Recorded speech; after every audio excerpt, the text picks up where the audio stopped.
Bueno, buenas tardes a todos. Gracias por la invitación, Agustín. Es un placer estar acá con ustedes. Como decía antes Juan, nos toca muchas veces estar en lugares donde la representación de los sectores populares está muy reducida y me alegra que muchos de ustedes hayan hecho un esfuerzo por llegar hasta acá. Les agradezco la presencia. Yo trabajo hace muchos años sobre el tema del Riachuelo, incluso antes de que fuera un caso judicial encabezado por la Corte Suprema de Justicia.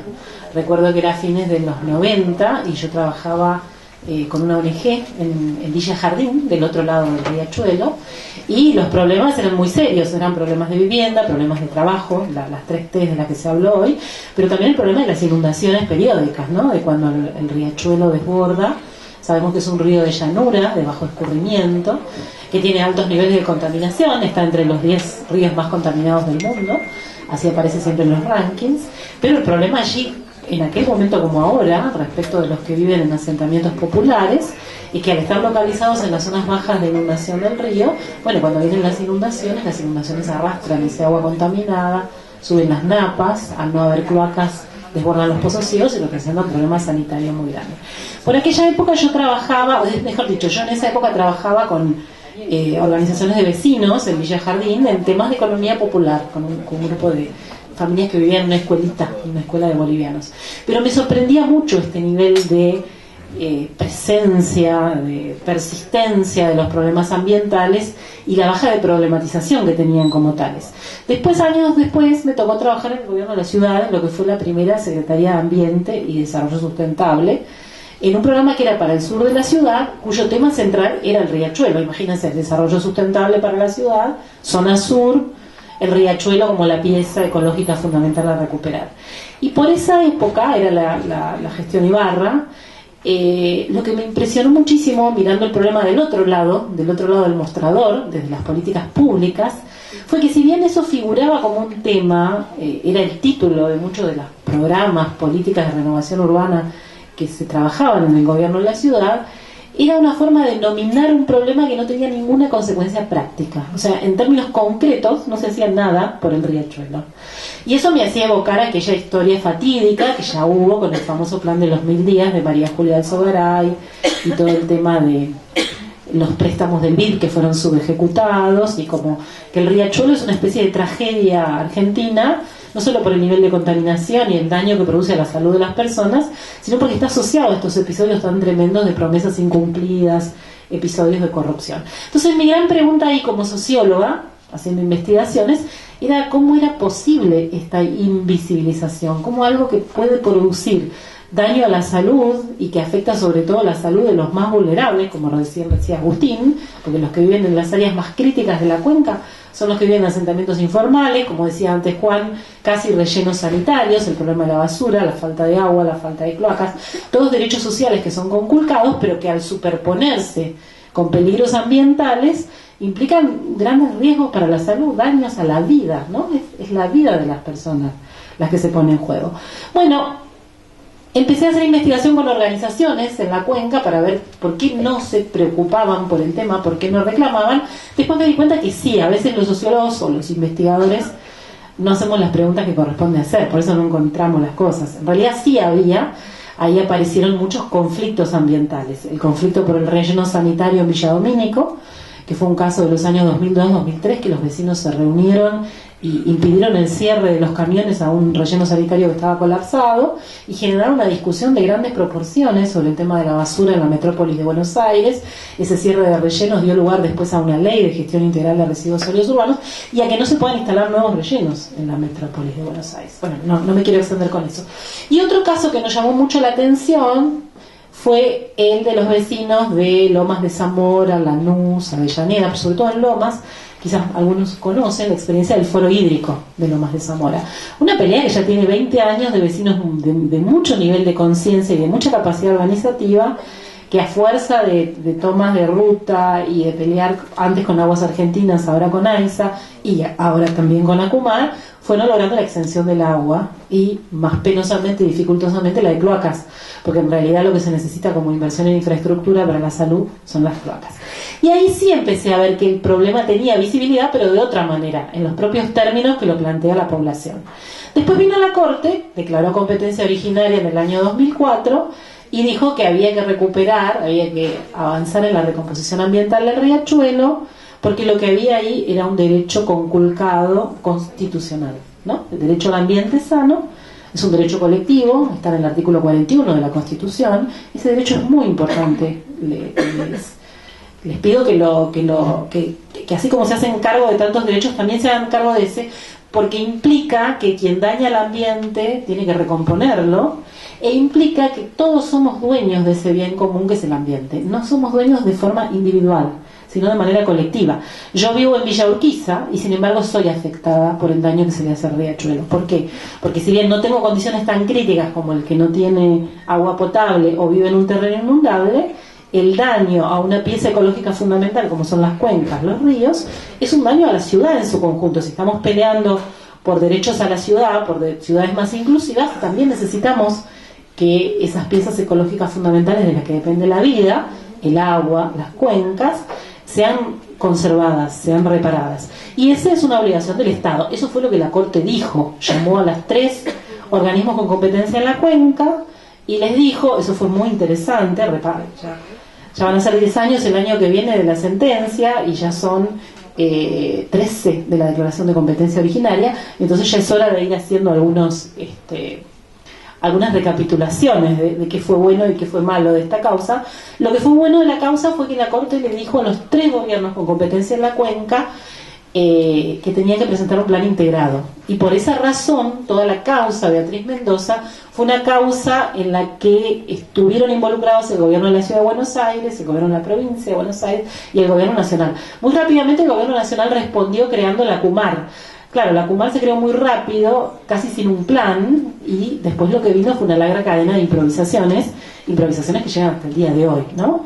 Y uno de los que más sufrieron esas improvisaciones son muchos de los vecinos que están acá, que supongo que van a hablar después de mí, que tiene que ver con esta cuestión de cómo cuando la causa pasó a la ejecución a otro momento, y pasó un juez de primera instancia, ese juez interpretó a su modo que la ejecución de la causa debía pasar por un territorio más específico, el Camino de Sirga. Y ahí viene una cuestión clave de cómo yo entiendo este caso, que es que estamos frente a un conflicto ambiental de proporciones mayúsculas.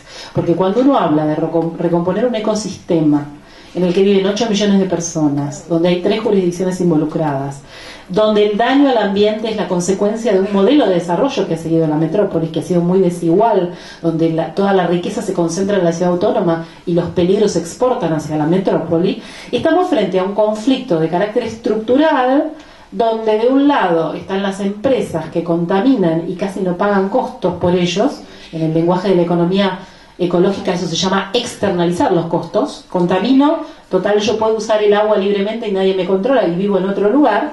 Y el que paga las consecuencias del otro lado del conflicto, el otro polo del conflicto, son los barrios populares, los vecinos, las organizaciones, los pobladores que viven ahí porque no pueden vivir en otro lugar. Porque en una sociedad capitalista el acceso al suelo está regulado por la capacidad económica que tienen las personas. Quienes no pueden pagar suelo con su trabajo o su no trabajo, tienen que ocupar intersticios. Los intersticios en una ciudad suelen ser los sitios de rellenos sanitarios, basurales a cielo abierto, áreas de inundables, áreas contaminadas, áreas que, si hubiera mejores niveles de distribución económica y se cumplieran las leyes de zonificación urbana, no tendrían que ser habitadas. Pero están habitadas no por la elección de los habitantes, porque no les queda otra opción, porque como se decía en la mesa anterior, quienes resisten de algún modo también resisten en el espacio urbano.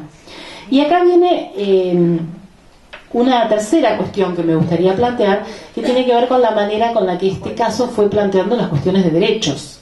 Porque si bien originalmente lo que estuvo en juego y lo que sigue estando en juego es el derecho al ambiente sano, plantear en una metrópolis como la de Buenos Aires, con grandes desigualdades previas de origen, no solo en lo que tiene que ver con la contaminación y el daño al ambiente, sino también en lo que tiene que ver con las infraestructuras, con el acceso a la salud, con el acceso a la educación, que eso tiene que ser recompuesto a su situación original, implica primero pensar la situación previa de desigualdad social. Y eso tiene que ver con otros derechos que están en juego, como son el derecho a la vivienda, el derecho a la salud, el derecho a la educación, el derecho a la centralidad urbana, el derecho a las infraestructuras, todo ese conjunto de derechos que vienen con el derecho a la ciudad. Derechos que, por otra parte, no vienen siempre juntos. Muchas veces, y eso es algo que yo he trabajado mucho en mis investigaciones, siguiendo los ejemplos del Camino de Sirga, hay tensiones entre derechos. Resolver una cosa primero o resolver una cosa segundo implica que algunos actores se van a beneficiar y otros se van a perjudicar. Tomar decisiones sobre limpiar el espejo de agua y embellecer alguna zona, pero empujar a la población más pobre que vive ahí hacia un territorio mucho más periférico y alejado, implica que quizás mejore un poquito la calidad estética del paisaje, y en ese sentido quizás, porque habría que discutirlo mucho, la cuestión se corre en la dirección del derecho al ambiente sano, pero se están conculcando otros derechos, como el derecho a la vivienda o el derecho de asentamiento, que todos tenemos el derecho de no ser relocalizados a un lugar donde la vida no sea posible en los mismos términos en los que se desempeñaba. Y eso me lleva a decir, y con esto voy cerrando, que el gran tema en cuestión, la gran discusión que abre la causa Beatriz Mendoza y el conflicto del Riachuelo, que es mucho más que la causa Beatriz Mendoza, es el debate sobre la justicia, ¿no? La justicia social y la justicia ambiental. Barry Commoner decía que la deuda con el ambiente no se paga con botellas recicladas, me acuerdo de lo que decía Juan sobre la botella, o estilos de vida saludables. Se paga con la vieja moneda de la justicia social. Ahora, la pregunta es, ¿de qué metal está hecha la moneda de la justicia social? Y bueno, y ahí hay una larga batalla que vienen librando los pueblos en todo el mundo, que es la de la justicia ambiental. Las comunidades afroamericanas en Estados Unidos, que históricamente fueron condenadas a vivir en áreas de rellenos sanitarios y que llevaron una batalla en la década de los 80 y los 90, usando un concepto muy duro que ellos llaman racismo ambiental, la idea de que los peligros están distribuidos desigualmente de acuerdo al origen étnico, y que armaron una especie de conferencia de pueblos afectados por las empresas contaminantes, y que le hicieron un reclamo muy fuerte a lo que se llaman las grandes 8, que son las grandes organizaciones ambientalistas más globales, como Greenpeace, el Sierra Club, y les reclamaron por qué no se involucraban con ellos, con sus reclamos, por qué tanto reclamar por la biodiversidad o las especies animales en extinción, y no por estas comunidades que quizás también deberían ser consideradas grupos y comunidades en extinción. Y eso generó una discusión, un debate muy interesante que abrió las puertas a esta discusión sobre la justicia ambiental.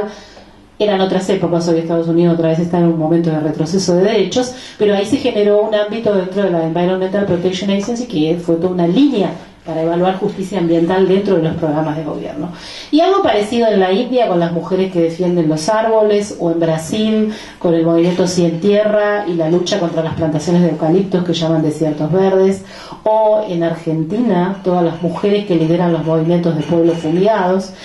Y yo creo que la lucha en el Riachuelo de los vecinos que reclaman por agua potable, por cloacas, por saneamiento, por derecho a la vivienda, también es una pelea por justicia ambiental.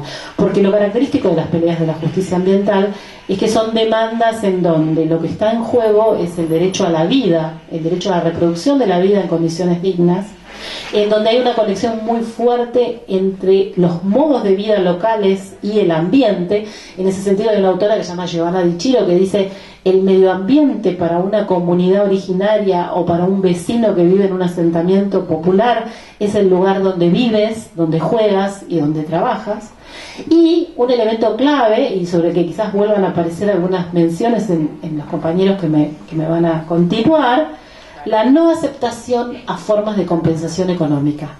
Porque si, como decía Juan recién, este es un problema de distribución y este es un problema de desigualdades sociales, y si los que quedan del lado de los excluidos, de los desplazados, también quedan en el lugar de la basura, es un reclamo por no ser tratado como basura.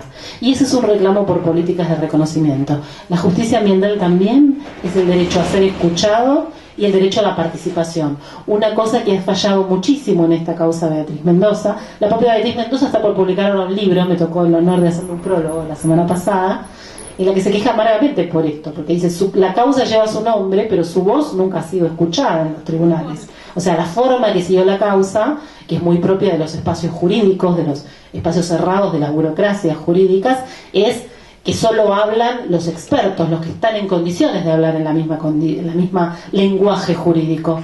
Pero ¿dónde queda la voz de los afectados? Sabemos muy bien que hubo varias audiencias públicas convocadas por la Corte, donde los vecinos del Camino de Silva se quedaron en la puerta reclamando ser escuchados. Bueno, ese reclamo por justicia ambiental es el que tenemos que seguir trabajando y es el que nos va a permitir dar mayor profundidad a este caso judicial, que es mucho más que un caso judicial, es el gran conflicto estructural de la metrópolis de Buenos Aires. Muchas gracias. Bueno, primero agradezco a la Defensoría, a Agustín, por invitarme a este panel. Es un honor compartirlo también con compañeros que la verdad es que hace mucho luchan en esta causa, y desde ya pido disculpas porque me tengo que retirar a las 5 de la tarde para ir a hacer un cambio de turno con mi marido en el cuidado de mi niña, que se tiene que ir a trabajar. Así que, bueno, pido disculpas desde ya. Bueno, un poco voy a como dijo Agustín, trabajo en la Defensoría General de la Nación, en un equipo de trabajo en el cual trabajamos especialmente en el abordaje territorial de muchos barrios en la provincia de Buenos Aires, y en algunos casos hacemos patrocinio y acompañamiento jurídico de estos barrios en la causa. Recién comentaba Gabriela, la sentencia que se dicta en el 2008 de la causa, parece como de alguna manera que a partir de ahí la planificación de lo que sigue, de las líneas de acción que se plantean en esa sentencia, que no es una sentencia muy extensa, no está del todo, digamos, como pensada o elaborada. Y mucho menos está elaborada, digamos, la participación en esa planificación. Con lo cual me gustaría un poco tomar un poco este aspecto de cómo, o por lo menos desde nuestra experiencia, cómo observamos, digamos, la participación en lo que hace a los proyectos urbanos que se desarrollan en consecuencia de las líneas de acción que dicta la sentencia, en especial esta gran frase que tiene la sentencia, que es mejorar la calidad de vida de la población. El título de esta mesa es La ciudad no sustentable o no sostenible. En cuanto a la participación dentro de esta sustentabilidad, digamos, de las ciudades, la verdad es que tiene una recepción dentro de los documentos e instrumentos internacionales. La nueva agenda urbana de la Conferencia de Hábitat 3 lo sostiene. También ha sido sostenido en la Agenda de Desarrollo Sostenible de la ONU, firmada en el 2015, donde los países se proponen cómo va a ser el desarrollo sostenible hasta el 2030, teniendo en cuenta que más o menos para esa fecha el 60% de la población va a ser urbana. Entonces se empiezan a plantear diversas problemáticas, desafíos para esa fecha. La participación está reconocida que es indispensable, digamos, para el sostenimiento y para la planificación de las ciudades. Ahora bien, como esto se llevó a cabo en la causa, la verdad es que hasta ahora ha sido en un plano casi formal, ¿sí? Las únicas instancias que por lo menos nosotros hemos participado han sido las de las mesas de trabajo, que dicta un poco la sentencia, digamos, de los jueces de ejecución. Ordenan a que se tienen que realizar mesas de trabajo en los barrios, pero lo cierto es que en lo que hace a las relocalizaciones o urbanizaciones que se dan en el marco de esta causa, hay un convenio, digamos, que ha sido firmado por el Estado Nacional y por los estados locales en el 2010, donde ya se prefijan quiénes son los barrios que se van a relocalizar y a dónde se van a relocalizar en mayor medida, y esto por supuesto ha sido realizado sin ningún tipo de participación de la población. Estas mesas de trabajo, como decía, en principio, por lo menos desde nuestra experiencia, cuando son convocadas, porque en muchos casos que ahora quiero relatar concretamente los casos, estamos armando una casuística, cuando son convocadas, en general no van funcionarios con cargo y con capacidad de tomar, ¿sí? Porque participar implica llevar propuestas y recibir devoluciones, ¿sí? Si no, son meros instancias informativas.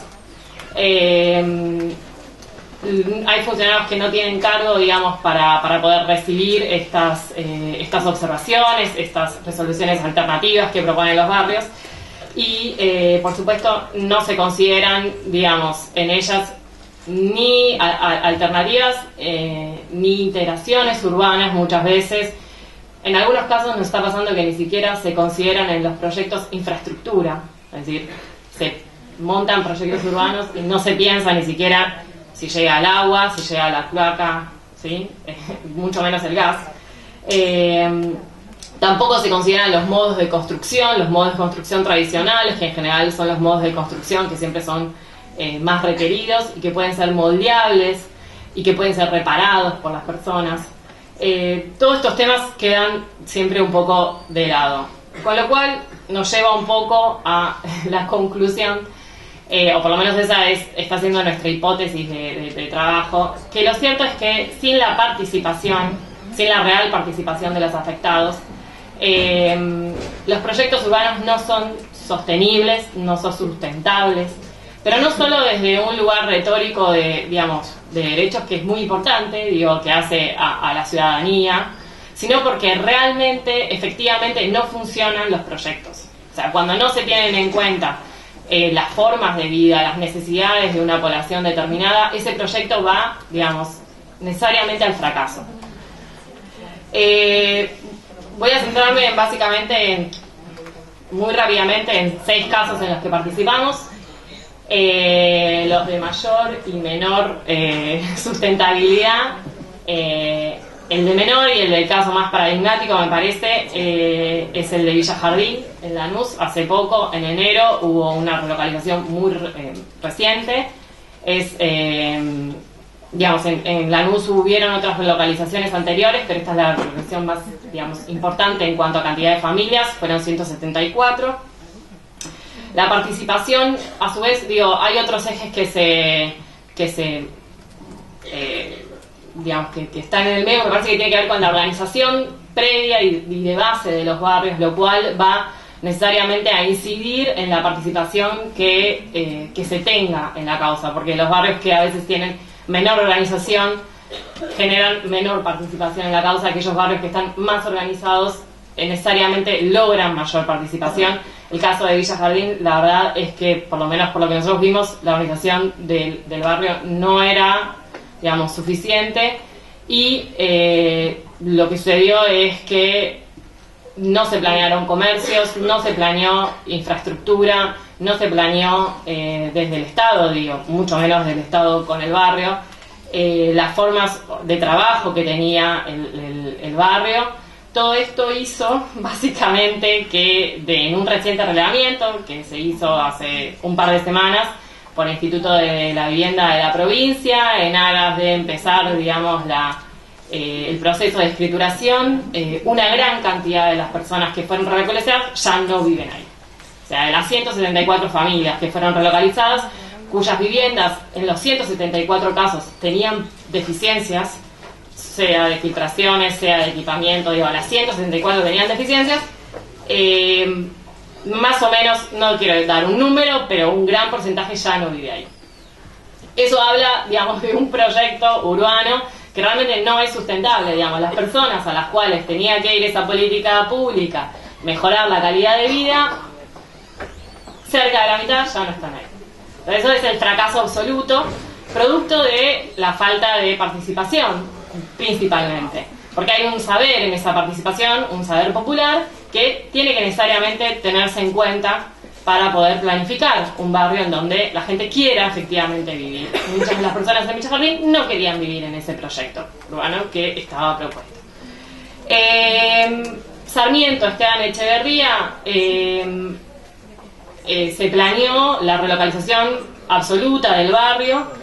El barrio está completamente, en oposición a esa relocalización, no solo a otros proyectos alternativos, sino que no se ha demostrado, el motivo, el fundamento de esa relocalización, con lo cual, este barrio tiene una fuerte organización y se está proponiendo tratar de alguna forma ir frenando esa propuesta, porque tienen oposición fuerte y con fuertes fundamentos.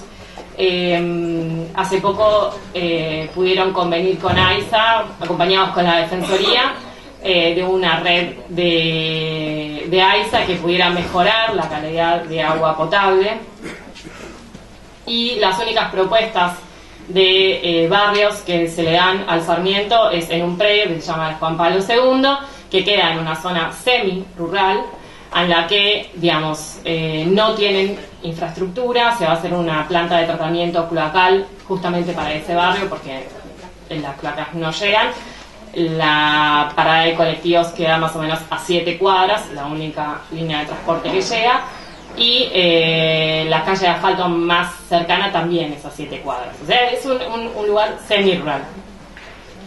El tercer caso, que creo que va a ser el único que me va a dar el tiempo, y después voy a mencionar ya el último, es el de Villa Inflamable. En Villa Inflamable la única alternativa posible que se le dio al barrio era un predio ubicado enfrente del riachuelo. Esto ha sido sin participación, también una posición muy fuerte del barrio. Villa Inflamable tiene una organización, digamos, de carácter medio, tienen una junta vecinal en la que se organizan, llevan a cabo decisiones y están logrando de alguna manera que recién ahora se vuelva a pensar en una caracterización nuevamente del suelo para poder empezar a plantear, digamos, terrenos alternativos y resoluciones alternativas a la única posibilidad planteada hasta ese momento, que era solo un predio ubicado enfrente del riachuelo. Y el último que voy a mencionar, dado el tiempo, es un barrio en Almirante Brown, el 14 de noviembre, donde también se les ofrecía una relocalización en un predio bastante alejado de donde estaba el barrio. El barrio también se empezó a organizar fuertemente y empezaron a planear un diseño participativo de su idea de barrio. Consiguieron un terreno, una ley de expropiación y hoy en día están de alguna manera tratando de una de los lotes de las tierras ya se vino en advenimiento, así que están luchando por los otros 2 lotes de tierras, y el municipio en este caso está considerando, digamos, la alternativa propuesta por el barrio y diseñada, digamos, por el barrio junto con el acompañamiento de la FADU. Bueno, eso era un poco lo que queríamos compartir. Básicamente nuestra hipótesis es esa, digamos, la participación en la idea de los proyectos urbanos sustentables es un eje fundamental y de alguna manera la participación da legitimidad a los proyectos y genera en esta falsa dicotomía que a veces se suele presentar entre participación versus tiempo, ¿sí? Porque siempre es, bueno, no tenemos tiempo para estar haciendo un consenso con el barrio, ni resolviendo ni analizando alternativas. Lo cierto es que la participación siempre nos lleva a la mejor alternativa posible para ese barrio con una mayor legitimidad social. Bueno, muchas gracias. Muchas gracias y buenas tardes a todos y a todas. En principio, digamos, me parece que el video que vimos, digamos, es bastante elocuente en relación a las problemáticas, y uno diría quizás en relación al fracaso del caso Mendoza, justamente en generar y en producir una ciudad sustentable, ¿sí?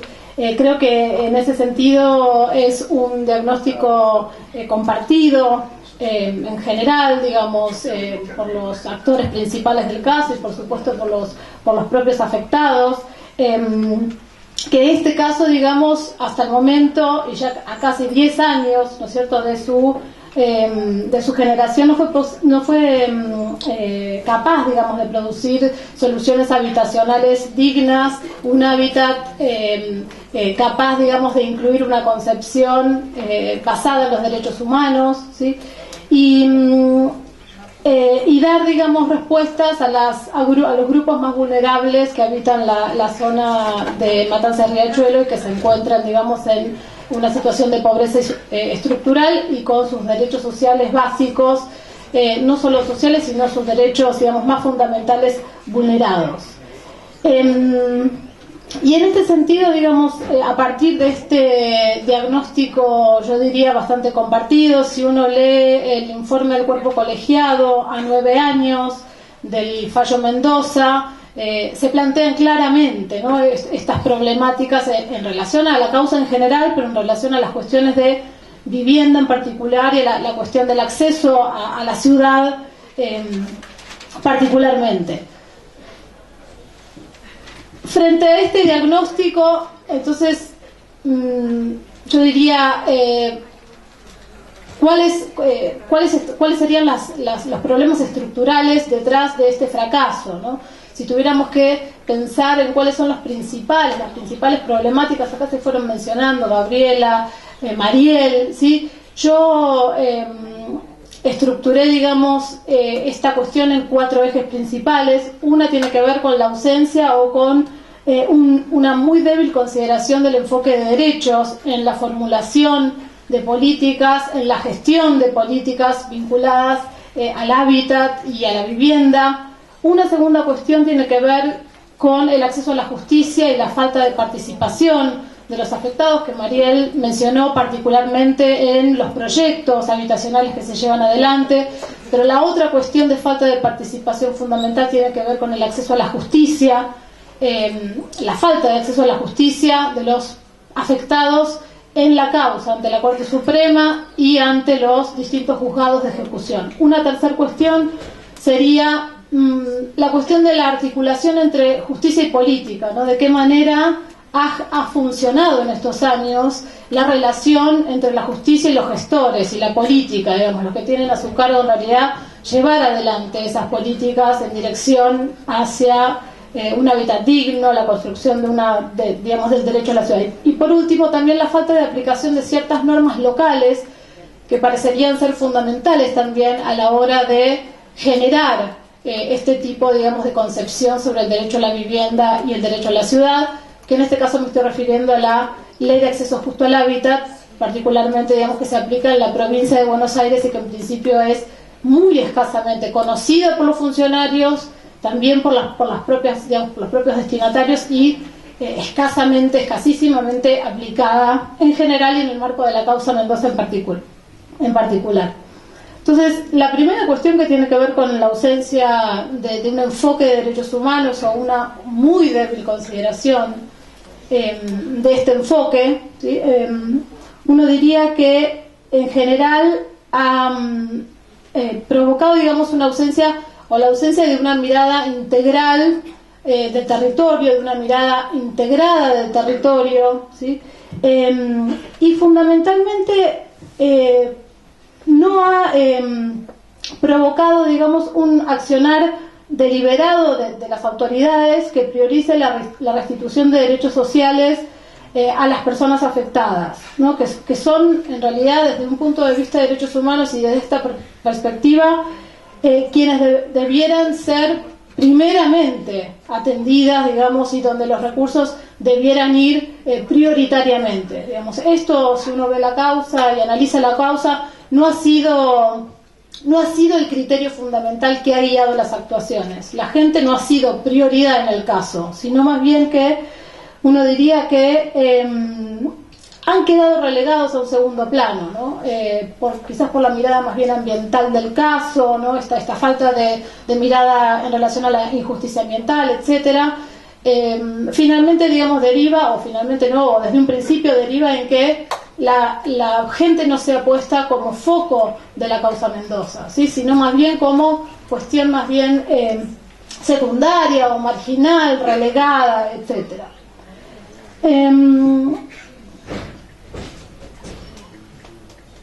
Otra cuestión que quiero señalar tiene que ver con que no hay tampoco una concepción del derecho humano a una vivienda digna y a un hábitat digno que sea el que rija en todo caso la formulación de políticas en este sentido. En general hay una concepción muy acotada de la visión del derecho a la vivienda, o ni siquiera, no sé si lo podemos llamar como vivienda, ¿no? Porque en general, digamos, es visto más bien como un techo y 4 paredes, más bien un refugio, ¿sí? Porque ha habido, digamos, una cuestión permanente en las distintas soluciones ofrecidas, que no tienen los servicios públicos adecuados, como veíamos en el video, digamos, no tienen acceso a agua potable, saneamiento, a electricidad, a gas, acceso, digamos, a conectividad, ¿no? Están muchas veces ubicados en lugares muy lejanos, entonces no están integrados. Entonces, en este sentido, también la causa se aleja mucho de lo que es el concepto de el derecho humano a una vivienda digna y a la construcción de un derecho colectivo a la ciudad, ¿sí? En términos generales, no podemos decir que esta causa ha ido en esa dirección, sino que se ha apartado de esa dirección. Por otro lado, también hay una cuestión que también se mencionó en el video de las situaciones de la gente que quedó en una situación transitoria por muchísimos años y que no recibe justamente atención y políticas específicas porque se supone que van a recibir esa solución más definitiva, pero al no llegar a esa solución definitiva, en el mientras tanto quedan absolutamente desprotegidos. Otra cuestión tiene que ver con los barrios que están expuestos a un elevado riesgo ambiental, que la causa tampoco ha sido generador de un mapa completo de cuáles son estos barrios y estas villas y asentamientos. Hay barrios que han quedado fuera del listado, ¿sí? Que tienen el mismo riesgo ambiental y sin embargo por criterios absolutamente discrecionales, políticos, ¿sí? Muchos barrios han quedado afuera y en este sentido generando, ¿no?, una situación muy clara de desigualdad, una situación casi inexplicable de desigualdad y discriminación respecto de estos barrios que tienen los mismos criterios para ser considerados barrios, digamos, que deben ser relocalizados o en todo caso urbanizados. La otra cuestión señalada por Mariel tiene que ver con la gestión no democrática de la ciudad, digamos, una falta en términos generales. Hay obviamente algunas excepciones, algunos casos positivos, pero en términos generales tampoco ha habido una formulación participativa de los proyectos habitacionales. Y esto, por supuesto, trae consecuencias directas en el tema de la efectividad, como decía Mariel, en relación a que esas soluciones habitacionales puedan ser efectivas y realmente respondan a las necesidades de las personas.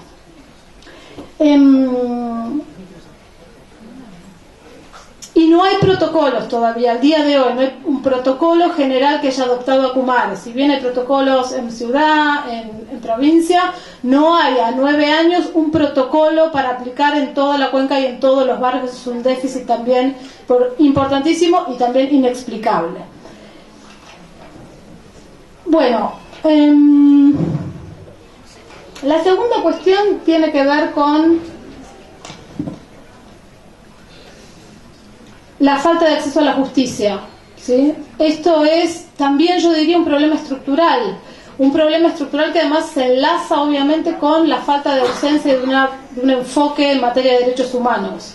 La causa en general ha visto absolutamente restringidas las posibilidades de la gente de participar activamente en el proceso judicial, desde la Corte Suprema hasta la participación en los procesos, digamos, delegados, en los juzgados delegados. Si bien las defensorías han hecho un trabajo muy grande, el asesor de menores, digamos, por supuesto que ha habido un antes y un después, pero sin embargo estas acciones deliberadas positivas de estos organismos públicos se ven limitadas, muy limitadas por las decisiones judiciales que todo el tiempo ponen obstáculos a una participación amplia, real, efectiva de la gente, donde se pueda escuchar su voz, donde se pueda considerar, digamos, cuáles son sus necesidades, donde los jueces puedan escuchar en su propia cara, digamos, cuáles son esos intereses y esas necesidades específicas. Esta causa se caracteriza justamente por haber limitado el acceso a la justicia y y lo más elocuente es la audiencia de noviembre del año pasado, donde las personas afectadas que concurrieron no pudieron ni siquiera tener 5, 10 minutos para poder decir cuál era su visión en relación a la causa, ¿no? Pero esto, digamos, es una constante en toda la causa, es un circuito, digamos, de obstáculos que difícil de entender también desde un punto de vista del derecho mínimo. Uno no está reclamando cuestiones, digamos, está reclamando el derecho a la defensa, el derecho a la participación judicial, digamos, son derechos básicos mínimos que hoy por hoy no se garantizan. La otra cuestión que quiero mencionar es la cuestión también más estructural de la articulación entre política y justicia, ¿no? También como una reflexión, o no es algo cerrado, pero sí este fracaso merece una reflexión en relación a cómo ha funcionado esa relación entre la política y la justicia, ¿no? De qué manera se han articulado en estos 10 años para producir ese fracaso o este fracaso, ¿no? Algo no, evidentemente, digamos, no funcionó. Quizás hay varias cuestiones para señalar. Una de ellas tiene que ver con que uno diría los jueces intervinientes, los jueces delegados no tienen la expertise técnica adecuada en un punto, son jueces penales que no vienen en todo caso preparados para tratar con estas cuestiones. Pero en general en los últimos años quizás uno podría decir que también este microgerenciamiento de los jueces en relación a la política, este control, digamos, de las cuestiones administrativas más pequeñas, ¿no? Esta quizás superposición de la justicia sobre la política, pareciera, digamos, no estar generando buenos resultados, o pareciera no está generando buenos resultados. Quizás hay simplemente una capa adicional, una capa de burocracia adicional que se agrega a la gestión política, que en vez de ser un valor agregado, en vez de catalizar y activar intervenciones positivas, lo que está haciendo más bien es taponar o es obstaculizar la generación, digamos, de resultados positivos. Entonces acá hay algo que tenemos que pensar, y en todo caso es bueno, y la otra cuestión en este sentido es, que me parece importante, es la desresponsabilización de los funcionarios políticos, en tanto la justicia aparece como garante final del proceso. También uno podría decir que se ve algún tipo de falta, en todo caso, de los funcionarios políticos de sentirse responsables de llevar adelante estas políticas, porque bueno, de última está la justicia ahí finalmente que controlando y como garante último.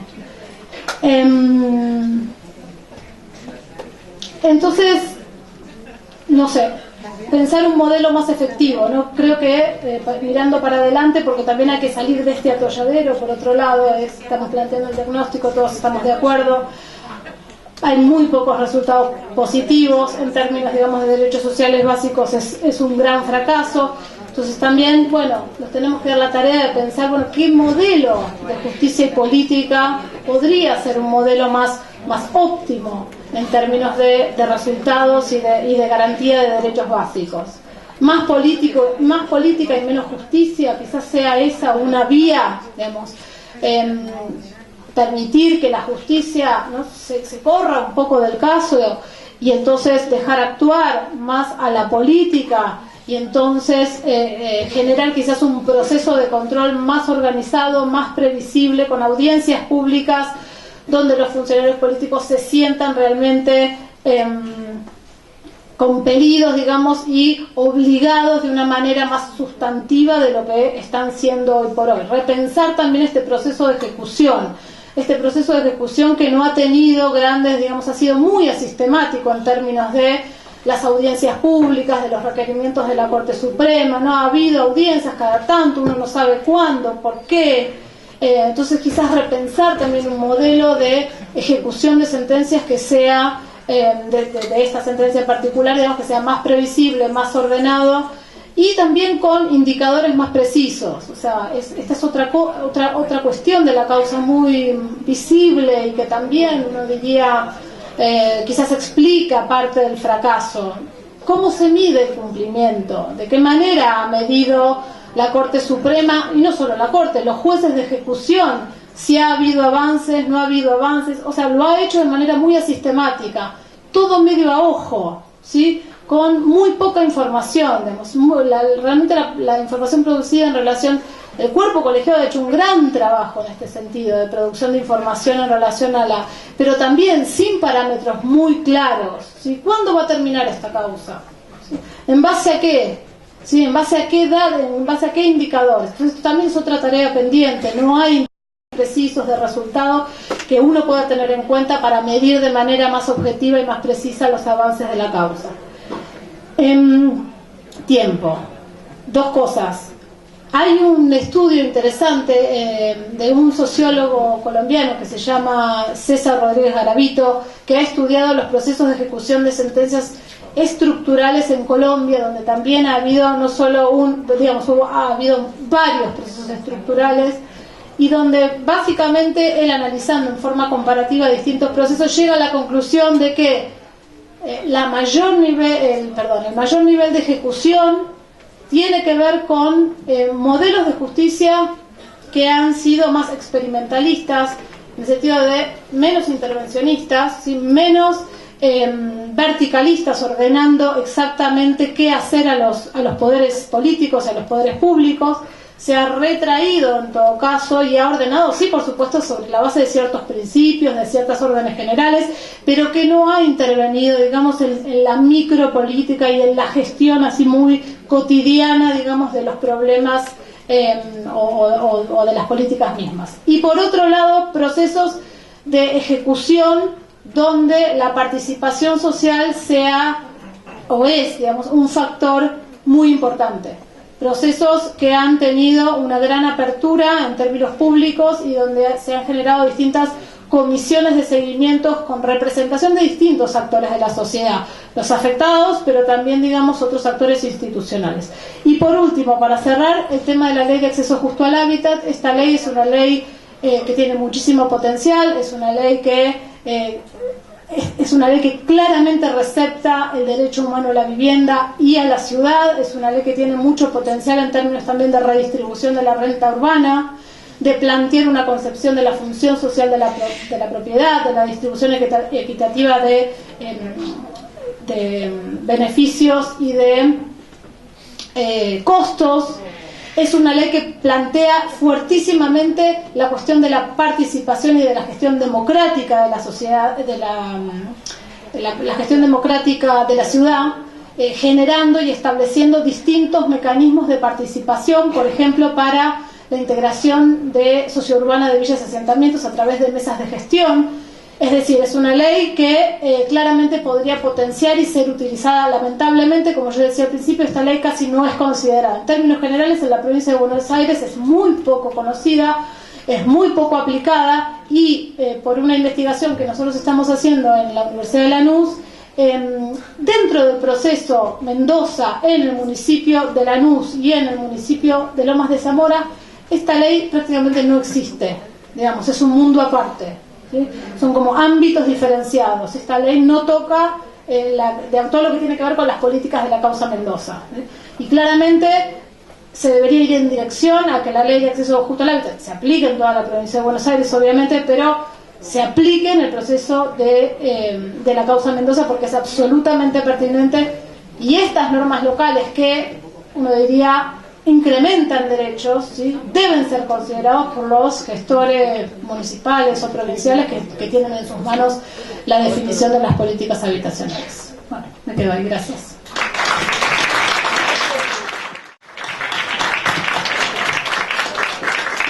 Muchas gracias, y qué fe que tienen para aplaudirme antes que empiece a hablar. Vamos por los agradecimientos. Primero, mi agradecimiento al doctor Corti, porque me invitó. Me invitó en este momento que no tengo ninguna relevancia jurídica en el expediente. mi agradecimiento a la doctora Villasur, que fue la que gestionó un poco esto, mi agradecimiento al doctor Territoriale, flamante papá, y que evidentemente lo conozco de la historia del Riachuelo. Es decir, la historia del Riachuelo no comienza con la defensa pública, no comienza así. Y la verdad que podríamos aportar, muchos de los que están sentados podrían aportar mucho más que yo. Por ejemplo, la licenciada Paso Choteco, que camina toda la 21-24, podría aportar seguramente muchísimo más de lo que yo puedo aportar. Y la verdad que en este momento yo venía para acá y me está pasando algo bastante particular, donde una magistrada interina, una asesora tutelar, está pidiendo la exclusión de la doctora López Oliva y del suscripto en una causa bastante que hoy está en todos los medios, que es la causa de la reforma educativa y de las tomas de los colegios. Y en esta causa yo fui claramente excluido por un defensor oficial que ya no está, y ratificada esa exclusión por otro defensor oficial que está, en cuanto los vecinos pidieron mi agradecimiento a Mario, a todos los vecinos de la Madrid, que firmaron un montón de papelitos o de notas o de oficios para que yo pudiera seguir en el proceso, y la verdad que no le dieron bolilla. Mi agradecimiento a Diego Morales y Andrés Napoli, que gestionaron en el cuerpo colegiado el apoyo del cuerpo colegiado, así que hay que ser agradecido, y me parece que lo primero que tengo es agradecer. Así que no tengo muchas novedades del caso Mendoza, otros tendrán más. Sí puedo conocer la historia, y la verdad que voy a tomar algo que dijo mi colega acá de la derecha, que empezamos a caminar, y esto lo sabe mejor Toto que yo, en esa época estaba Pepe, por las desigualdades. Es decir, el caso Mendoza, hoy que parece que está nucleado en el camino de Sirga, solamente no está en el camino de Sirga La Madrid, el barrio de La Madrid o Pedro de Mendoza. Habría que preguntarse por qué tanto interés en sacar Pedro de Mendoza y La Madrid, que no está en el camino de Sirga. ¿Será porque hay un desarrollo inmobiliario que quiere atar quizás Puerto Madero con Caminito? Entonces me parece a mí que tendríamos que preguntarnos eso, ¿no? Si tanta interés que tienen, es decir, porque en el caso del camino de Sirga sí vivían mal, pero bueno, acá hay un interés que, ¿por qué Rodrigo Bueno quedó afuera? Otra pregunta, cuando estaba adentro. Es decir, hay muchas cosas que no se pueden explicar y que creo que la política lo podría explicar, ¿no? Lástima que en esta catarsis, que estamos todos al mismo lado, comentábamos hace un rato, no haya gente que debería estar explicando esto que nadie puede explicar. Y en esto comenzó, digamos, Agustín Territoriale y Alejandro Franco con 2 acciones judiciales, por Magaldi, es decir, Agustín ni siquiera estabas en la defensa en ese momento, creo. El Indio Franco patrocinando Villa 26 con Serafina. No había nadie de la defensa, toda la defensa vinimos después nosotros. Estaba Pepe, el padre Pepe en ese momento, que le llegaban las notas firmadas por Picardo de Espacio Público, creo que eran, y la gente de Magaldi andaba buscando quién los podía defender. Y teníamos el problema de los sueltitos, que fue el primer problema que tuvimos, claramente, que los querían desalojar y los desalojaron por la fuerza. El juez Armela los desalojaba. Sí, se violaba obviamente la observación general número 7, el punto 16 de la observación general, y los sacaban a la fuerza.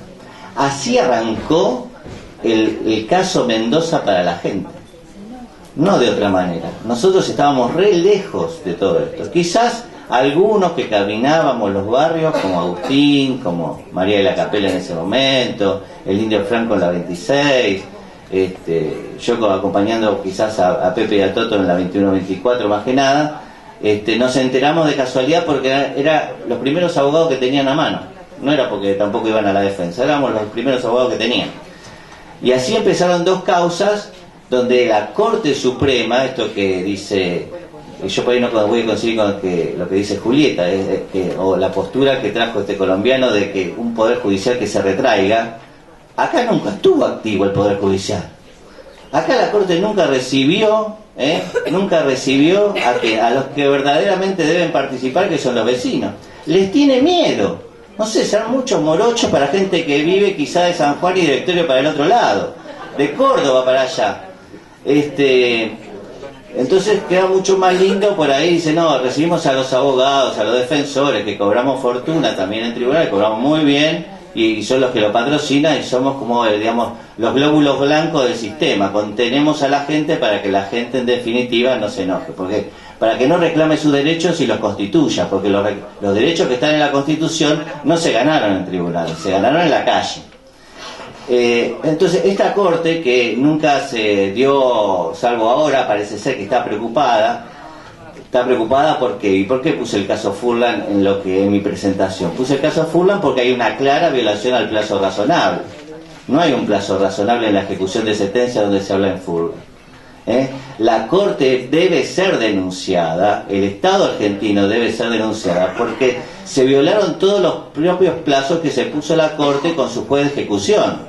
Claramente la 2124 tenía que estar desafectada, relocalizada, ¿cuándo? En enero del 2013. Nos llevamos 4 años.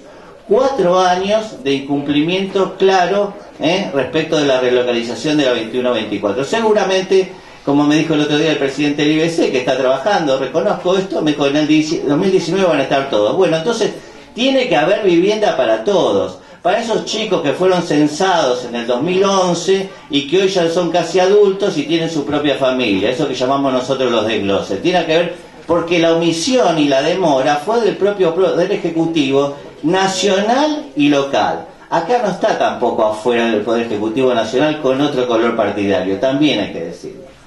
Si este era claramente el proceso más importante para la presidenta Fernández de Kirchner y el proceso más importante para el presidente de la Corte, lo dijo Fernández de Kirchner en su discurso en San Pedro, y para el doctor Lorenzetti, debió haber tenido mayor actividad, obviamente, el Estado Nacional. No esta pelea que tuvimos acá en Mujica por una fracción de terreno que es una L y que es una vergüenza que todavía no se haya dilucidado. Vayan a ver cómo vive la gente en Mujica. Es una basura, como diría Juan Grabois. Es otro lugar donde hemos relegado a la gente. En este discurso que claramente tienen todos los funcionarios que han pasado por el IBC, muchos de los funcionarios que pasan por el IBC, que dicen, che, si están en la sirga, le estamos dando una casa y todavía no la quieren. Esto subyace claramente en los funcionarios. Entonces, en esta lógica, lo que está pasando claramente ahora con los chicos es que los chicos se siguen contaminando de plomo en la 21-24, en la 26, y no sabemos cuándo vamos a sacar a todas estas criaturas. Lo peor de todo es que el plasma es asintomático y retraso madurativo y un montón de enfermedades que puede traer no se ven, y a veces los padres tampoco están preocupados hasta que no registran los primeros síntomas. Entonces, el plomo los va a matar, va a generar retraso madurativo, va a crear enfermedades. Y digo yo, estos estudios que hizo la Kumar y que yo envié a la Corte Suprema el año pasado y que la Corte Suprema le ordenó al juez de ejecución haga algo porque los plazos están vencidos. ¿Qué se hizo hasta este momento? Se salieron a buscar a los chicos. Muy bien, ¿los encontraron? No, porque esto tiene una dinámica que la gente se muda. ¿Pero por qué se mudó? Porque pasó el tiempo, y la imputación del paso del tiempo es claramente responsable el Poder Ejecutivo local y el Poder Ejecutivo nacional, más allá de los colores que hayan tenido.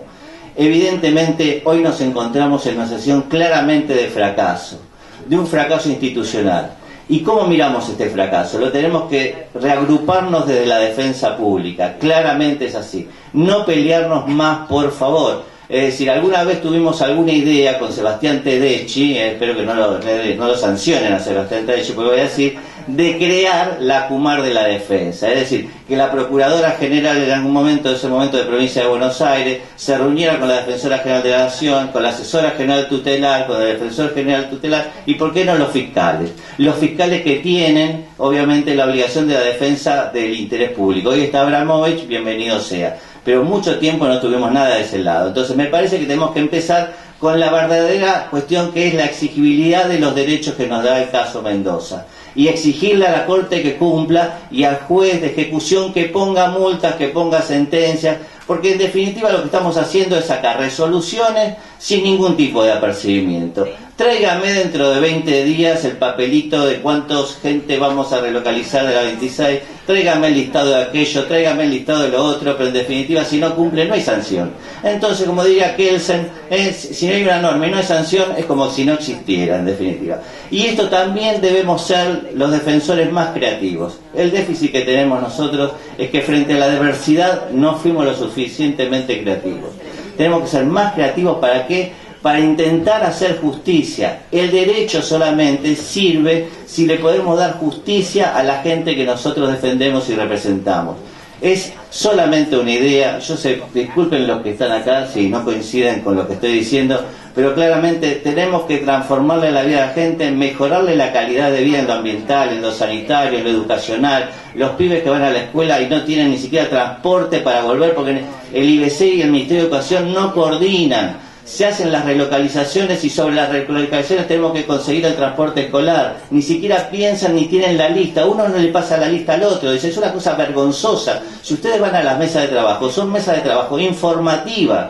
No podemos participar, no podemos cambiar nada. Y pareciera ser que no le podemos encontrar la vuelta. En la 21-24, y lo digo, y esto no es que estoy incentivando, como diría el Ministerio de Educación, que yo incentivo las tomas de los colegios, no estoy incentivando a que tomen nada. Pero le digo la verdad, cuando conseguimos algo fue recién cuando con Esther Arce y 7 micros en la 21-24 cortamos la 9 de julio, podemos conseguir el perímetro que tanto luchaban que después se transformó en una ley.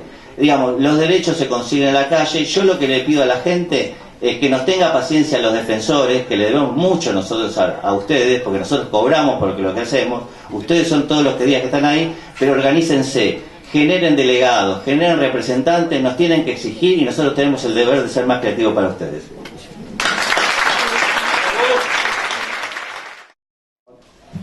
Bueno, gracias Agustín. Buenas tardes a todas y a todos. Gracias por la invitación. Cuando le pasaba ayer los datos para... Agustín me dijo, Toto, recordame algunos datos para la presentación. Se lo pasé por WhatsApp y por estas cosas de autocorrección que a veces tiene el WhatsApp, sin darme cuenta, en vez de cura, y por apurado que le mandé, sin chequear, en vez de cura villero salió curas villanos. Así que villano para el poder político será vos. Y después dije, bueno, pero para ahí no somos los curas, porque te pone villero, villano, como que los de villeros son villanos. Entonces dije, pero bueno, en definitiva, esto es por lo apurado que, como mandé el mensaje, y tratando de hacer alguna vinculación medio tirada de los pelos, las relocalizaciones de las cuales estamos hablando y todo eso, cuando se hacen apuradas, esto no se hizo apurado porque de hecho ni se hizo porque está casi todo pendiente todavía, pero lo que se hizo sin la seriedad correspondiente, ¿no? Y eso es una de las cosas que realmente claman al cielo, ¿no? Sí se hizo apurado comparado con las relocalizaciones del Camino de Sirga, todas las viviendas de Procrear, que están haciéndole así a la villa, alrededor de la Villa 21, 3.900 viviendas detrás de la cancha Huracán, pero no viviendas sociales, ¿no? Y la 31 tiene otros ritmos, me parece. Yo no estoy tanto en la 31, comparto con los curas de allá el equipo, pero creo que tiene otros ritmos de cómo tiene todo lo que está pendiente en la Villa 21. Desde que apareció la sentencia del Camino de Sirga, el equipo de cura de las villas de Buenos Aires, que vivimos en los barrios, vimos percibiendo la vivencia de los vecinos en su momento y acompañando a los delegados y a los grupos como la Asesoría Tutelar, Fundación Temas, Defensoría General y otros. Nosotros los curas fuimos a entrevistarnos con la Corte Suprema, con la jueza Armela y con los funcionarios de Ciudad y de Nación que en ese momento, 2010, 2011, tenían relación con el tema, ¿no? Y a todos les advertíamos cosas que mucha bolilla no nos dieron, porque lo que principalmente decíamos es que a los vecinos, a los pobres, les había costado armar su red de contención social y que la relocalización tenía que ser cerca. Bueno, de la Villa 21 hasta ahora a ninguno de las 1000 y pico de familias lo relocalizaron cerca. Los pocos que se dieron fue lejos y hemos visto tristemente consecuencias muy claras y nefastas de esto. No solo en lo edilicio, sino en lo social, ¿no? Porque los curas de la villa nos gusta mucho hablar de integración urbana, porque la urbanización invita a que eso mismo se lo viva como una colonización. Yo que estoy urbanizado te urbanizo a vos que no lo estás, y realmente no es solo la infraestructura y lo edilicio, que ni siquiera se hizo bien, sino todo el trabajo social y humano que está en torno a eso. No. Si bien el retraso es terrible y aumenta la injusticia, a veces parece que, como decía bueno Gustavo recién, ¿no? Pasa el tiempo y estás pronunciando mucho más la injusticia, ¿no? Los pibes que en el 2010 tenían 11 años, hoy tienen 20 o 18, y tienen hijos, etcétera. Entonces, esos retrasos realmente causaron muchas injusticias. Pero tampoco hay que hacer urbanizaciones alocadas que no se tienen en cuenta todos los factores, ¿no? La urbanización es todo un proceso, no es arreglar como si fuese un maquillaje las cosas. Sí, lamentablemente sí. Así que bueno, a los pobres les había costado mucho armar su red con la escuela, con el centro de salud, con los vecinos, con los familiares que ellos tienen, que viven en la zona, con la capilla, con el grupo que sea, ¿no? Y bueno, tristemente cuando se habla de estas cosas, se olvida que el primer urbanizador es el mismo habitante de la villa, que transformó un basural y un lugar abandonado, o una laguna en algunos casos, lugares abandonados por la sociedad y por el Estado, lo transformó en un barrio habitable, y barrios también afianzados en muchos casos, y en verdaderos barrios obreros. Obviamente estamos absolutamente de acuerdo con la relocalización. Nadie se fue a vivir al lado del Riachuelo porque le guste, sino porque realmente la vida los llevó a eso. Ya vienen de un desarraigo, ahora se los obliga a otro desarraigo, y entonces hay que buscar que eso sea. Dicen ahora que está todo, pero hasta ahora relocalizaciones no se ven, y vamos a tener que, como dijo Gustavo, a estar atentos y tener la creatividad que tenemos que buscar juntos para que eso se cumpla, Así que la gran lentitud de todo este proceso atenta contra la dignidad de las familias. Realmente el empuje de los delegados y de algunos de los grupos que acompañan llegó a esa ley en la cual se logró que sí, y se buscaron los terrenos, etcétera. Todavía hay algunas cosas para definir, pero que las relocalizaciones sean cerca, terrenos cercanos al barrio. Yo creo que tenemos que aprender también de los errores cometidos también nosotros, hacia adentro, hacia el cuerpo de delegados, entre los distintos grupos que acompañamos. Así que tenemos que buscar entendimiento y seguir siendo creativos para lograr que se cumpla lo que se tiene que cumplir. Yo hablo de lo que más está al alcance, que es la relocalización de los vecinos de la 21-24. Por supuesto, tal vez yo no entiendo tanto, pero todas las cuestiones ambientales, sanitarias, etcétera, que otros entienden más que yo, por supuesto que también tiene que ver con la emergencia. ¿Por qué es emergencia todo esto? Es una emergencia que la relocalización del camino de Sirga se haga.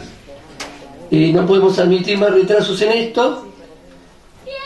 Tenemos que estar para que se cumpla en tiempo y forma lo que falte. Sé que todavía rezonificar terrenos, los procesos de la licitación, el comienzo de las obras, etcétera, etcétera, todo eso me parece que cuanto más se retrasa se van agregando injusticias irreparables. No nos olvidemos que las familias que viven ahí son personas, no son cajas de zapatos que la saco acá, la pongo allá, etcétera. Si algo se hace hoy o mañana, no es lo mismo. Es más injusto si no se hace en el momento adecuado.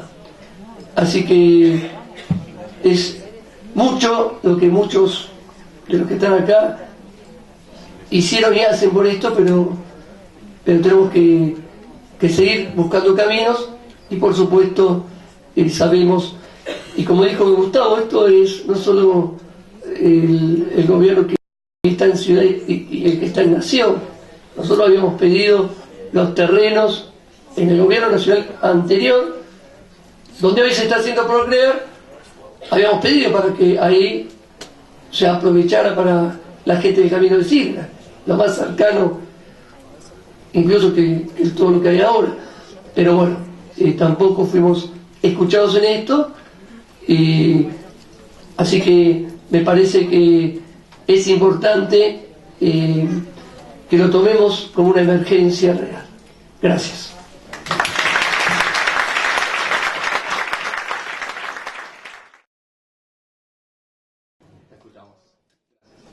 Bueno, muchísimas gracias por la invitación. Buenas tardes a todas y a todos. Y bueno, primero reivindicar la figura de una compañera nuestra que dejó su vida luchando por esta causa. Se llama Esther Arce, y nosotros los delegados que seguimos desandando esta historia la seguimos reivindicando. Y bueno, en algún momento cuando esto esté ya finalizando, vamos a exigirle al Estado que algún buen complejo, el complejo por el cual ella dejó su vida, reivindicándola, lleve su nombre. Así que bueno.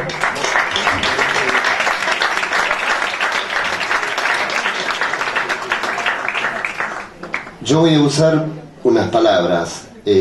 Primero el tema, o sea, la palabra afectado. Yo en el barrio tengo más de 40 años, 42, 43, cercanos.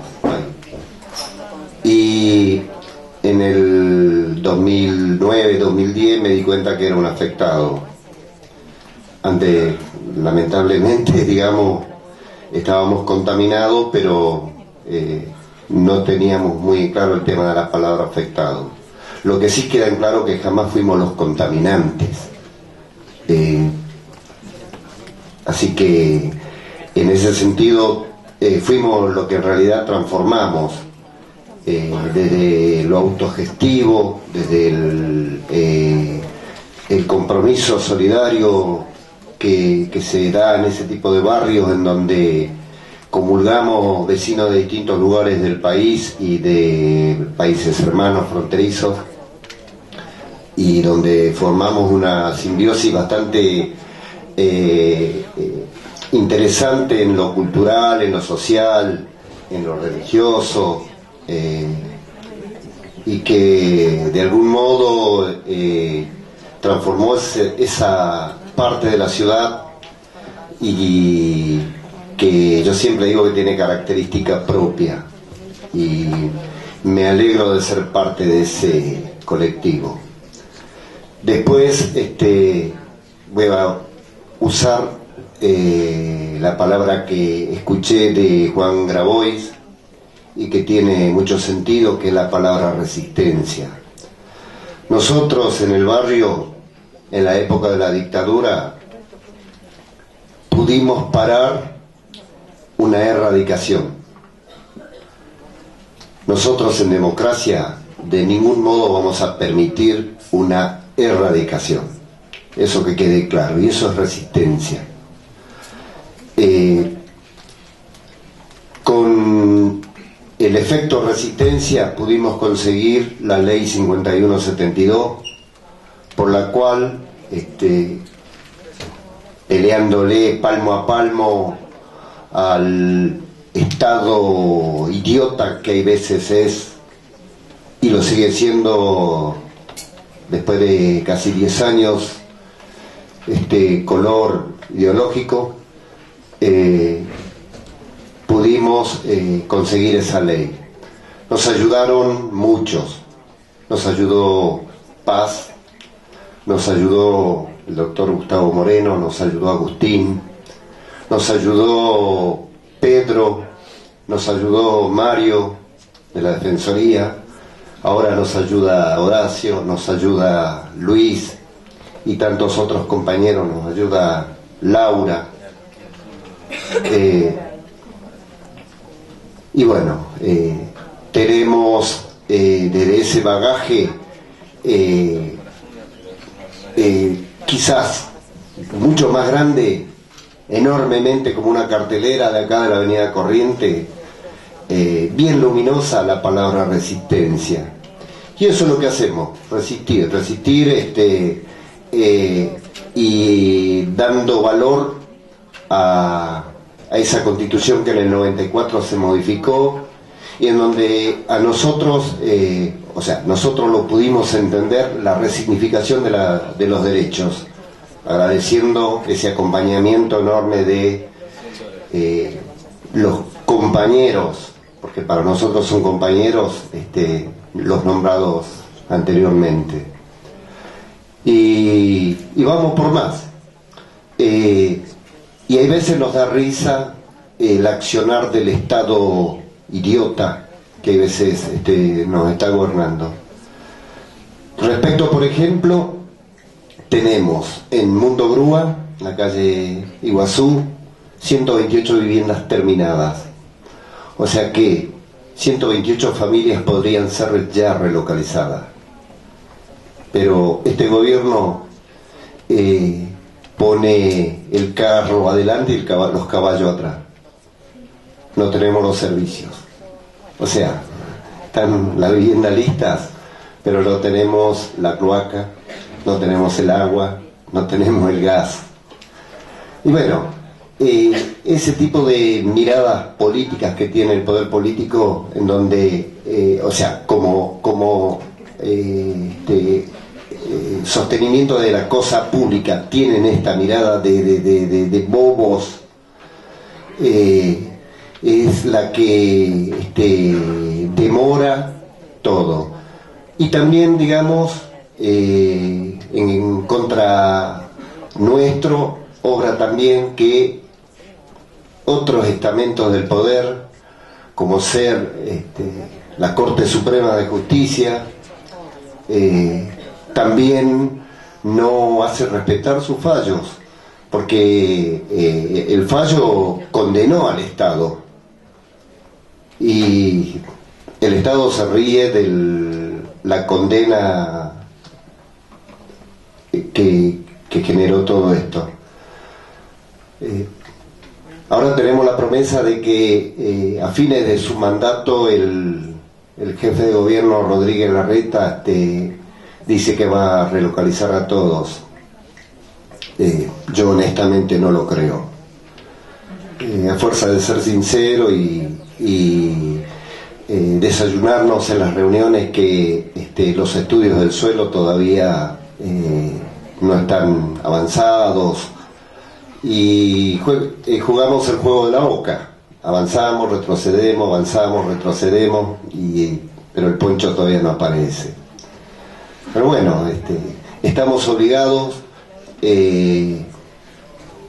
desde el compromiso que asumimos cuando decidimos representar a nuestros vecinos, y esa mochilita bien pesada como carga implica sostener ese derecho, no cejar, o sea, seguir resistiendo, seguir usando la palabra resistencia. Y la tenemos marcada a fuego. Nos ayudan a sostener esa resistencia el acompañamiento sin igual que tenemos de todos nuestros compañeros que saben de derecho. Así que bueno, muchas gracias.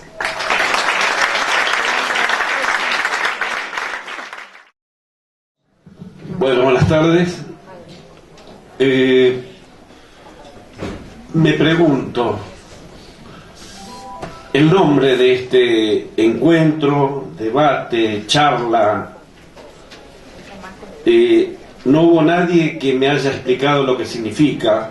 Human Thinker Chocolate, no sé qué es. En realidad observo a la gente que hoy está acá y hay una cosa que realmente no me gusta, y yo lo digo con derecho a decirlo, no me gusta que haya habido acá 12, 8, 9 manos, villeras nada más, en esta reunión tan importante, en esta reunión donde pareciera que se juntan un montón de profesionales de la cuestión vivienda, desde el lado político, desde el lado de lo concreto, de la construcción propiamente dicha, se hayan juntado entre pares, entre iguales, pero no estamos nosotros. Están los profesionales, ¿no? Y parece que la ONU tiene algo que ver con este hecho político de estar acá sentados ocupando este espacio tan maravilloso que es el lugar de que los compañeros han ganado alguna vez cuando los echaron a la calle y ellos recuperaron esto como parte de lo suyo. Estamos en el lugar que corresponde, sí. ¿La plata viene de la ONU o no? No sé. ¿Por qué no usar el castellano? Porque es nuestro idioma. Pareciera una catarsis de ustedes, no nuestra, de ustedes, señores profesionales, que ayer y antes de ayer estuvieron mucho más concentrados. Hoy veo un poquito más caras de villeros y me encanta eso.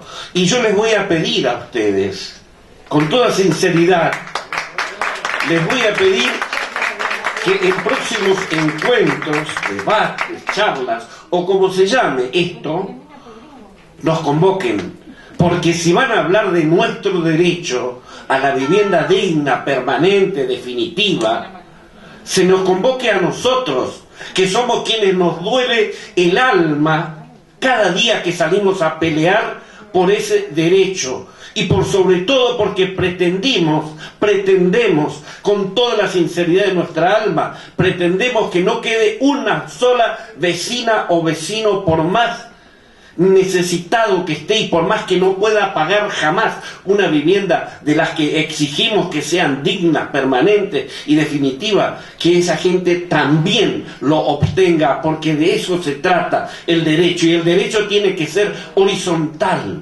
tiene que ser para todos, aunque yo lo pueda pagar y pueda pagar esta nueva instancia al cambio de estatus social que implica dejar de vivir en mi ranchito, en mi casita, e ir a vivir en un departamento.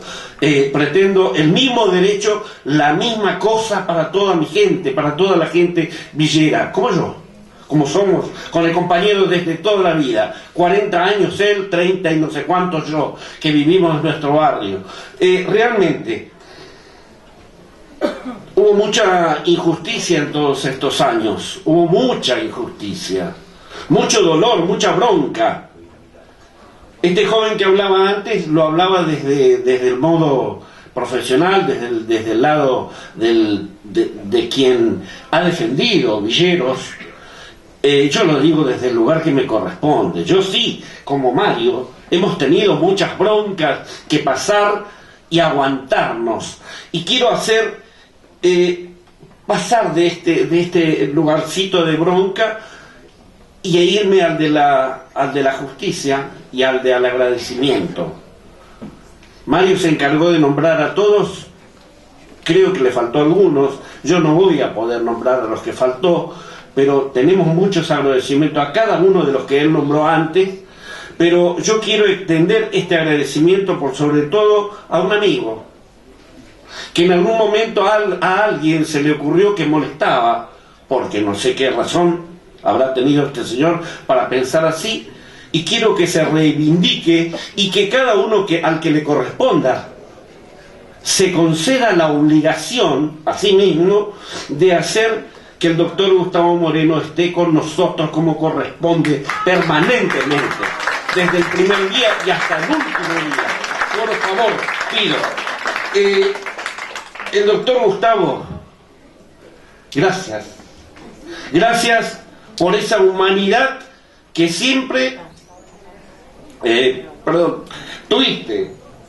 Siempre tuviste esa cosa del corazón grande y has ayudado a muchísima gente, desde nosotros, desde nuestro lugar de delegados de base, delegados del Camino de Sirga, te hemos pedido a vos que ayudes a familias que quizás a vos no te competía, pero sin embargo lo hiciste y eso se agradece. Por favor, acá para todos, entre todos nosotros, la gente villera, sabemos de estas cosas, sabemos de agradecer, sabemos de mirar a nuestros compañeros y realmente estar así, muy, digamos, mirarlo ennoblecidamente como corresponde. Tenemos amigos que ya no están hoy, pero a los que le debiéramos también de agradecer.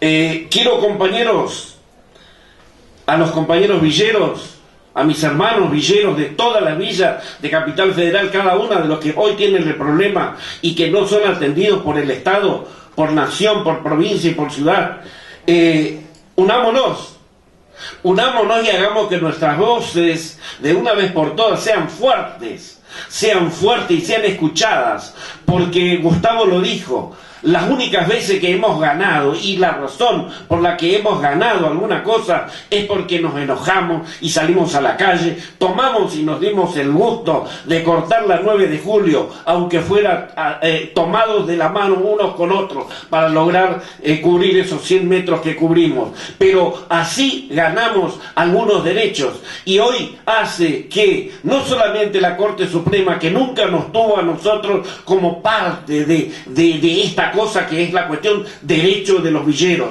nunca nos tuvo como parte, nos ha tenido que atender en la propia oficina del señor presidente de la Corte Suprema, nos ha tenido que atender a los villeros de la 21-24, donde fuimos a exigirle muchas cosas, por ejemplo, todas esas cosas que el gobierno de la ciudad y el gobierno de la nación no atendían, y gracias a esa visita, ¿no?, a la Corte Suprema, hemos logrado que el señor juez, bueno, no recuerdo ahora el apellido, casi dije Liberatori, perdón, me iba a confundir, Lorenzetti, sí, él ha obligado al gobierno de la ciudad a tomar medidas que han modificado, que han cambiado, incluso han cambiado la calidad de nuestras viviendas, que eran, y quiero que todos lo sepan, ustedes los profesionales de la construcción, ustedes los profesionales de la política, estoy hablándole a los que estuvieron desde el primer día, lamentablemente el primer día, y en nuestro barrio hubo 4 villeros, en esta sala inmensa que tenemos hoy, que es un lujo, la Casa de la Cultura de Villa 21-24, había 4 villeros. Es inaudito eso. No, por favor, no se permitan más ese lujo. Y traten de ser acompañados por nosotros, que somos los que sufrimos y los que sabemos, y vamos a convocar a quien sea, porque de eso sí sabemos, y mucho, para que nos ayude, para que nos acompañe, para que esté al lado nuestro. No Agustín, no Gustavo, no Laura, no, yo me olvido de los nombres, pero a vos también, amiga querida, que sos una de las que cuando salís y hablás por nosotros, verdaderamente yo me siento tan orgulloso. Pa' vos, paz. Y a nuestros curas queridos, desde Pepe en atrás, porque no podemos decir adelante, desde Pepe allá lejos, ya casi, hasta ahora Toto y los otros chicos que están en nuestra iglesia son nuestros amigos verdaderamente y están al lado nuestro, y eso es muy bueno. También tenemos que ser agradecidos con nuestro cura. A ver, Villeros dice acá, Villeros, no te voy a tomar esos 2 minutos. Villeros, ¿dónde están? Así como decimos que este chico desaparecido, ¿dónde está Santiago? Villeros, ¿dónde están? Ocupemos el lugar que nos corresponde para salir a pelear seriamente sobre nuestros derechos, que ningún compañero, vecino, vecina se quede sin que alguien lo escuche o la escuche. Los compañeros de allá de La Boca, los compañeros del borde del Riachuelo o no, los que están debajo de esa autopista tan bonita, la de, ¿cómo se? El complejo La Madrid, me dice, por favor, estemos todos juntos y peleando por nuestros derechos. Y por favor, la próxima vez van a tener que invitar a un lugar mucho más grande, muchísimo más grande que este, porque vamos a estar 500 villeros como mínimo. Gracias, muchísimas gracias, de todos modos, muchísimas gracias.